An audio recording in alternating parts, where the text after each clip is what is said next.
कत्ल के पीछे कोई ना कोई कारण जरूर होता है। उस कारण को पता करो, कातिल अपने आप पकड़ा जाएगा। विल ग्रैम किसी भी क्राइम को शानदार तरीके से एनालाइज करने वाला और सीरियल किलर्स का शिकारी। ताकत, तेज दिमाग और लाश को देखकर कल्पना करना। ये आदमी लाश देखकर कल्पना करता है कि क्राइम कैसे हुआ होगा। इसके साथ साथ विल एफबीआई एकेडमी में क्राइम क्लासेस लेता है। एक दिन FBI specialist agent Jack Will को बताता है कि पिछले 8 महीनों में 8 लड़कियां 8 अलग अलग कैंपस से अगवा की गई हैं। विल कहता है 7 लड़कियां। जैक उसे बताता है कि 8वीं लड़की को कुछ देर पहले ही अगवा किया गया है और सभी लड़कियां मानो गायब हो गई हो। सभी लड़कियों को फ्राइडे के दिन ही अगवा किया गया है। इसके बाद दोनों इस केस पर बातें करते हैं। जैक, सभी की आंखों का रंग, बालों का रंग, कद काठ और उम्र एक समान है।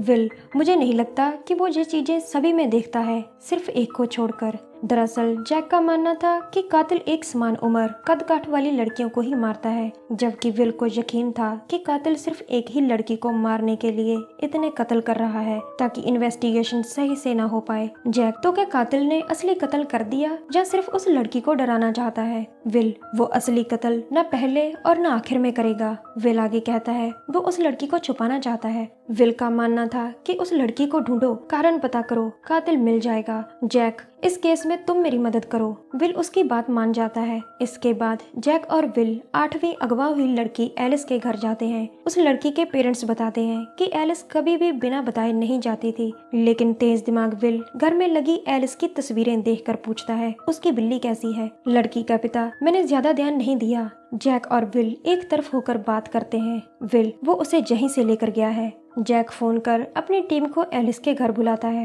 विल एलिस का कमरा देखना चाहता था, लेकिन जब वो एलिस का कमरा खोलता है तो अंदर एलिस की लाश पड़ी थी। विल एलिस की लाश देखकर कल्पना करने की कोशिश करता है, जब कह लीजिए वो खुद को कातिल की जगह रखकर सोचता है कि कत्ल कैसे हुआ। लेकिन फोरेंसिक स्पेशलिस्ट केट वहां आ जाती है, जिससे उसका ध्यान हट जाता है। इसके बाद विल जैक को बताता है कि कातिल एलिस को इसलिए यहाँ वापस छोड़ गया क्योंकि वो माफी मांगना चाहता है। पूरी एफबीआई टीम उसकी बात सुनकर हैरान थी। अगले दिन जैक और विल एफबीआई एकेडमी में। जैक, तुम मुझे सब बताओ कि कातिल किस तरह की माफी मांगनी चाहता है। विल, उसे बुरा लगा कि वो एलिस को सम्मान न दे सका। जैक, ये किस तरह का सम्मान है जो वो देना चाहता है? विल, यही सच है। इसके बाद विल बताता है कि कातिल एलिस को बताना चाहता था कि वो उसे बहुत प्यार करता है, लेकिन बता नहीं पाया, इसीलिए उसने एलिस को वापस घर छोड़ दिया। जैक, लेकिन एलिस किसी से प्यार नहीं करती थी। विल जवाब देता है कि कातिल सभी लड़कियों का सम्मान करता था, इसीलिए उसने सभी को जल्दी जल्दी मार दिया ताकि उन्हें ज्यादा दर्द न हो।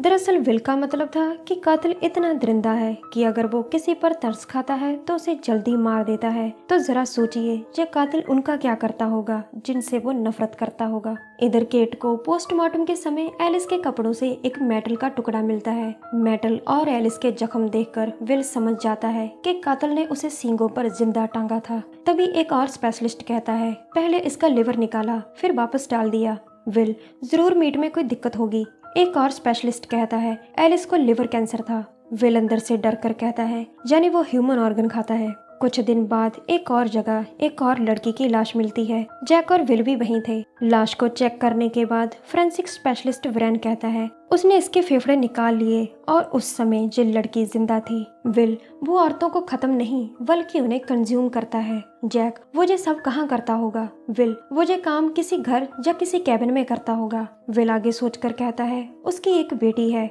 दूसरी लड़कियों की उम्र और कद काठ की, वो इकलौती होगी, उसने घर छोड़ दिया होगा, वो अपनी बेटी से दूर नहीं रह सकता। डॉक्टर लेक्टर एक मशहूर साइकोलॉजिस्ट, इंसान और इंसानों के दिमाग को अच्छी तरह से समझने वाला। एक दिन जैक उसके पास जाकर सीरियल किलर को पकड़ने में मदद मांगता है और लेक्टर मान भी जाता है। दरअसल जैक लेक्टर के जरिए सीरियल किलर की सोच को समझना चाहता था कि वो ऐसा क्यों कर रहा है। इसके बाद जैक लेक्टर और विल को अपने ऑफिस में एक दूसरे से मिलवाता है और लेक्टर को 8 लड़कियों के कत्ल के बारे में बताता है। अगले दिन विल और लेक्टर एक कंस्ट्रक्शन साइट पर जाते हैं। लेक्टर, हम यहाँ क्यों आए हैं? विल, हमें एलिस के कपड़ों पर मेटल का टुकड़ा मिला था। लेक्टर, लेकिन शहर में तो बहुत जगह कंस्ट्रक्शन चल रही है। विल, हाँ, और हम सभी साइट्स को चेक करेंगे। इसके बाद दोनों साइड के ऑफिस में पेपर्स ढूंढते हैं ताकि उन्हें कोई काम की चीज मिल जाए जिससे वो सीरियल किलर तक पहुंच सके। विल वहां मौजूद लड़की से गैरेट नाम के आदमी के बारे में पूछता है जिसकी फाइल उसके हाथ लगी थी। लड़की बताती है कि गैरेट पाइप काटने का काम करता है। विल, क्या उसकी कोई बेटी है?